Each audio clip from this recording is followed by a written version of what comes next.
ഞാൻ കോഴിക്കോട്ടെ ആശുപത്രിയിലേക്ക് പോകുന്നു. ബേബി മെമ്മോറിയൽ ആശുപത്രിയുടെ മുൻപിൽ നിന്ന് ഷിത ജഗത്ത് നമ്മോടൊപ്പം തത്സമയം ചേരുന്നു. ഷിത, നമുക്ക് MTയുടെ മരണം സമയം, മറ്റു വിശദാംശങ്ങൾ, സംസ്കാരം പോലെയുള്ള കാര്യങ്ങളുടെ അപ്ഡേറ്റ് തരാമോ?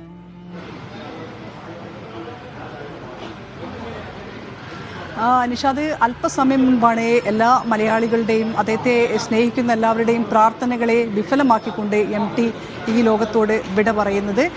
MTയുടെ ഇപ്പോഴും ആശുപത്രിയിൽ തന്നെയാണ് MT വാസുദേവൻ നായരുടെ മൃതദേഹമുള്ളത്. അല്പസമയത്തിനുള്ളിൽ തന്നെ കൊട്ടാരം റോഡിലെ അദ്ദേഹത്തിൻ്റെ വീട്ടിലേക്ക്, സിത്താരയിലേക്ക് കൊണ്ടുപോകുമെന്നാണ് അറിയിച്ചിട്ടുള്ളത്. അവിടെ വീട്ടിൽ തന്നെയാണ് പൊതുദർശനം. മറ്റ് പൊതുദർശനമോ ഒന്നും തന്നെ അദ്ദേഹത്തിൻ്റെതായി ഉണ്ടാവില്ല. കാരണം അദ്ദേഹത്തിൻ്റെ ആഗ്രഹം തന്നെ അങ്ങനെ ആയിരുന്നു എന്നുള്ളതാണ് നേരത്തെ ബന്ധുക്കൾ പറഞ്ഞിരുന്നത്. ഇപ്പോഴും അദ്ദേഹം പറഞ്ഞിരുന്നത്, മരണത്തിന് മുൻപും അദ്ദേഹം പറഞ്ഞിരുന്നത് യന്ത്രസഹായത്തോടു കൂടെ തൻ്റെ ജീവിതം നീട്ടിക്കൊണ്ടു പോകരുത് ഒരിക്കലും എന്നുള്ളതായിരുന്നു. കഴിഞ്ഞ ദിവസങ്ങളായി 15-നാണ് അദ്ദേഹം ആശുപത്രിയിൽ അഡ്മിറ്റ് ആകുന്നത്. തുടർന്ന് തന്നെ അദ്ദേഹത്തിൻ്റെ സ്ഥിതി പലതവണ വഷളാവുകയുണ്ടായി.